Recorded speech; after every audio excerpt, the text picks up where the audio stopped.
नमस्कार, मैं Bhimrao Lonare IBM TV 9 news और WH न्यूज़ में मैं आपका स्वागत करता हूँ। इस वक्त मैं नागपुर के सत्र न्यायालय परिसर में हूँ और मैं बताना चाहूँगा आपको कि ई फाइलिंग के विरोध में एडवोकेट जो अधिवक्ता है उनमें एक रोष है। उसी को लेकर आज हम यहाँ पे कुछ अधिवक्ता है, हम उनसे चर्चा करेंगे। ई फाइलिंग को लेकर वो नाराज है। जो सुप्रीम कोर्ट का जो आदेश आया है कि सभी देश में ई फाइलिंग की जाएगी, क्या बताना चाहोगे? क्या नाम है आपका? मैं एडवोकेट विलास राउत, माजी सरकारी वकील एट्रोसिटी स्पेशल कोर्ट में था मैं नागपुर डिस्ट्रिक्ट में, और मैं तेजस सामाजिक संस्था कामठी, इसका मैं लीगल एडवाइजर रिव्यू में। मैं तकरीबन 30 साल से वकालत कर रहा हूँ डिस्ट्रिक्ट कोर्ट, हाई कोर्ट में।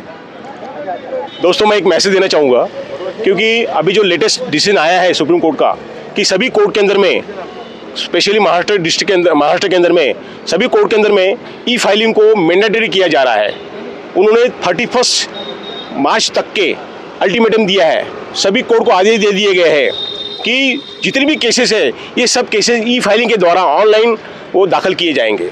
तो मेरा सवाल ये है कि क्या सुप्रीम कोर्ट ने या हाई कोर्ट ने, सम्मानीय सुप्रीम कोर्ट ने या सम्मानीय हाई कोर्ट ने कभी कोई सर्वे किया क्या कि वकीलों की क्या समस्या है? और इसके अंदर में हर वकील के पास में स्कैनर होना चाहिए, खुद का कंप्यूटर होना चाहिए। यहाँ वकील लोग जो डेली बेसिस, जो यहाँ वकील लोग, हर ग्रामीण तबके के वकील लोग जो प्रैक्टिस करते हैं, तो हर वकील के पास में कंप्यूटर नहीं है, स्कैनर नहीं है उनके पास में। इनको कंप्यूटर और स्कैनर के लिए लोन अवेलेबल कौन करके देगा? ये किसकी जिम्मेदारी रहेंगी? सुप्रीम कोर्ट ने डिसीजन दे दिया है कि कंपलसरी की जाएगी ई फाइलिंग, लेकिन उसके बारे में कभी किसी वकील संगठन के बारे में, कभी किसी वकील संगठन को इसके जानकारी दी गई? हमारा बार काउंसिल ऑफ इंडिया है, bar council of Bombay and Goa है, इनको कभी पूछा गया इसके बारे में कि हम ई फाइलिंग कंपलसरी करने जा रहे हैं? तो वकीलों की क्या समस्या है? वकील कैसे संभालेंगे सारे प्रॉब्लम को? कभी सर्वर डाउन हो जाता है, एक केस दाखिल करने के लिए 2-2, 3-3 घंटे लग जाते हैं, और खुद का स्कैनर होना चाहिए, खुद का कंप्यूटर होना चाहिए। हम वकील लोग ये कंप्यूटर और स्कैनर कहाँ से खरीद कर लाएंगे? कितने का होता है स्कैनर और कंप्यूटर, कितने में आता है? और क्या यानी ये अच्छी तो निर्णय लिया है सुप्रीम कोर्ट ने, ऐसी कोई गलत निर्णय नहीं है, सब डिजिटलाइजेशन हो रहा है। मैं मानता हूँ डिजिटलाइज हो रहा है, लेकिन आप सोचिए कि ग्रामीण तबके के लोग, ग्रामीण तबके के वकील लोग, जहाँ कंप्यूटर जानते नहीं लोग, जहाँ मोबाइल ढंग से वो मतलब देख नहीं सकते, उसका यूज़ कर नहीं सकते ढंग से, वो ग्रामीण के अंदर में कंप्यूटर कहाँ से लाएंगे? वो स्कैनर कहाँ से लाएंगे? जिस तरह से सब रजिस्ट्री कायदे के अंदर हम लोग रजिस्ट्री करते हैं, तो वो रजिस्ट्री करते समय हम जो डॉक्यूमेंट देते हैं, तो ऑटोमेटिकली गवर्नमेंट की तरफ से वो डॉक्यूमेंट को स्कैन किया जाता है। वैसी सिस्टम अगर यहाँ आई है तो हम भी स्वागत करते हैं ई फाइलिंग का। लेकिन हमारे प्रॉब्लम यह है कि लाखों वकील लोग हैं पूरे देश के अंदर में, ये लाखों वकीलों के पास में कंप्यूटर नहीं है, स्कैनर नहीं है। वकीलों की हालत जो है बहुत खस्ता हालत है वकीलों की, तो इनको ये स्कैनर, ये कंप्यूटर, ये कौन प्रोवाइड करेगा? और हमारी जो समस्या है, ये समस्या के लिए हमने हमारे डिस्ट्रिक्ट बार एसोसिएशन के माध्यम से हमने निवेदन भी दिया है, लेकिन अभी तक के उसके ऊपर कोई भी आदेश नहीं आया है। सिर्फ 31 मार्च तक के ये हमें अल्टीमेटम दिया गया है, उसके बाद में मैंडेटरी किया जाएगा। तो वकीलों के साथ में इंजस्टिस है, ऐसा मेरा मानना है। नहीं, लेकिन मुझे ये बताइए सर कि ये जो ई फाइलिंग का जो मुद्दा है, ये आपको पहले से लगता था कि ये गंभीर मुद्दा है और ई फाइलिंग नहीं होना चाहिए?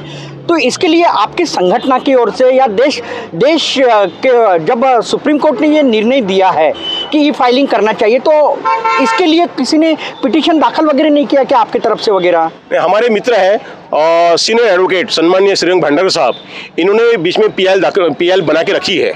हम लोग गवर्नमेंट का, या मतलब हम लोग कोर्ट का आदेश का हम लोग इंतजार कर रहे हैं कि 31 तारीख के बाद में कंपलसरी होगा या नहीं होगा। जैसा जो भी आदेश आता है उसके ऊपर हमारी रणनीति ऐसी रहेगी कि हम लोग पीआईएल दाखिल करने जा रहे हैं। कई वकीलों ने, श्रीरंग भंडार वकील साहब है, वो बहुत बड़े वकील है हाई कोर्ट के, इनके माध्यम से हम लोग पीआईएल दाखिल करने वाले हैं।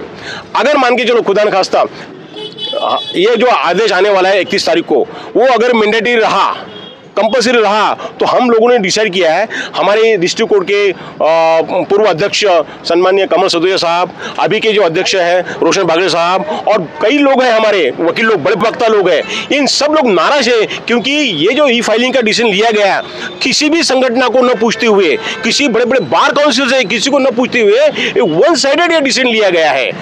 लेकिन वकीलों की जो समस्या है इसके ऊपर किसी ने कुछ भी सोचा नहीं है, इसलिए हम लोग 31 तारीख के बाद में हम लोग यहाँ से हम संविधान चौक जाएंगे और 5 तारीख को अंदाजा अभी डेट डिसाइड होने की बाकी है, 5 तारीख को हम सब वकीलों में मिलके इस ई फाइलिंग का हम लोग विरोध प्रदर्शन करने वाले हैं। क्योंकि अगर ये मैंडेटरी नहीं होना चाहिए, हमारा ऐसा कहना है कि भैया मैंडेटरी मत रखो, इसको फिजिकल फाइलिंग भी चालू रखो और ई फाइलिंग भी चालू रखो, ताकि हमारे वकील जो मंडली है, वकील जो लोग हैं, इनका नुकसान ना हो, इनको तकलीफ। आपने अभी सुने एडवोकेट राउत सर को। अभी हमारे साथ में सीनियर एडवोकेट नितिन रोडे सर है, हम उनसे भी जानेंगे इसी विषय को लेकर। ई फाइलिंग अगर होती है तो क्या नुकसान है?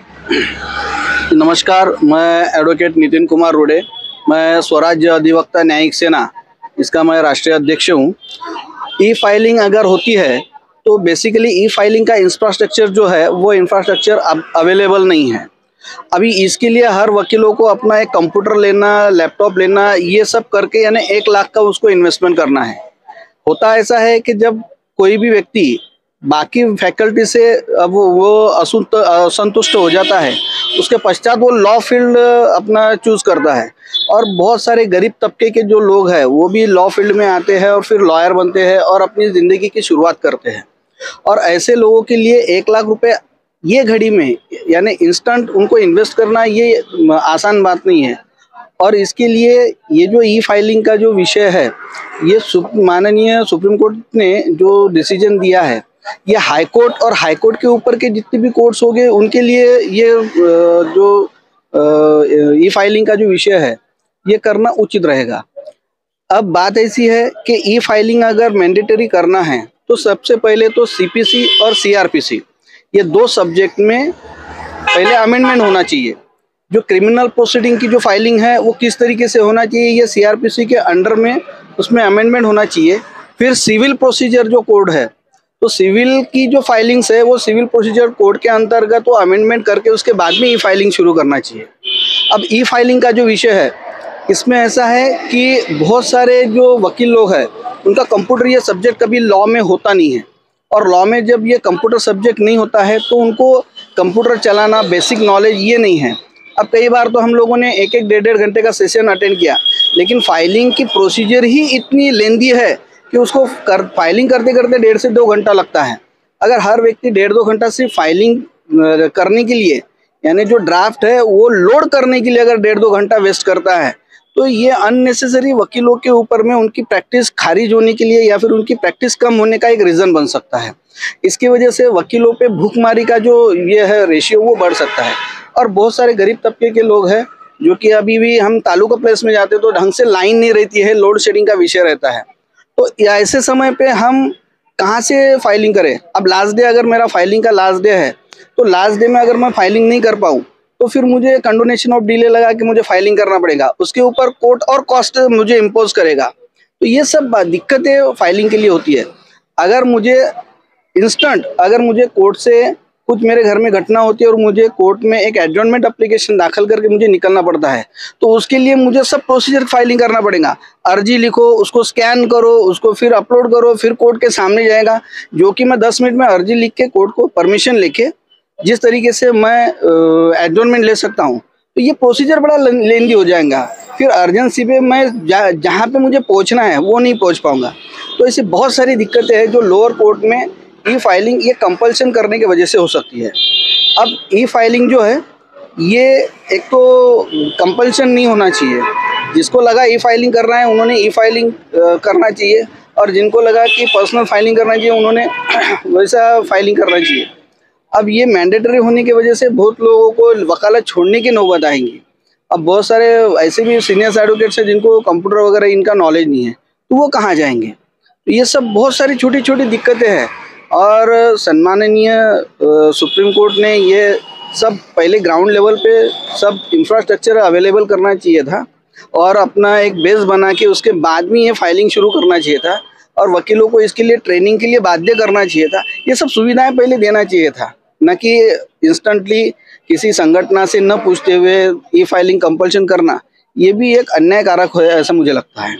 निश्चित ही मैं बताना चाहूँगा कि ई फाइलिंग को लेकर जो अधिवक्ता गण है, एडवोकेट है, उन पे रोष है। उनका एक ही कहना है कि सम्माननीय सर्वोच्च न्यायालय ने पहले एडवोकेट के जो पूरे देश के जो एडवोकेट है उनको यानी साथ में लेना था, उनसे चर्चा करना था, उनको एक प्रैक्टिकली नॉलेज देना था, इंफ्रास्ट्रक्चर जो है वो तैयार करना था। उसके बाद में ये जो है ई फाइलिंग का निर्णय लेना था, ऐसे एडवोकेट जी का कहना है। मैं आपको और एक बात बताना चाहूँगा कि इससे जो ई फाइलिंग है, इससे जो एडवोकेट वर्ग जो है, जो सत्र न्यायालय में काम करते हैं, उन पे भूखमरी का भी नौबत आ सकती है। ऐसे भी हमारे जो एडवोकेट है नितिन रोडे सर, उन्होंने बताया है, यानी काफ़ी नुकसान है।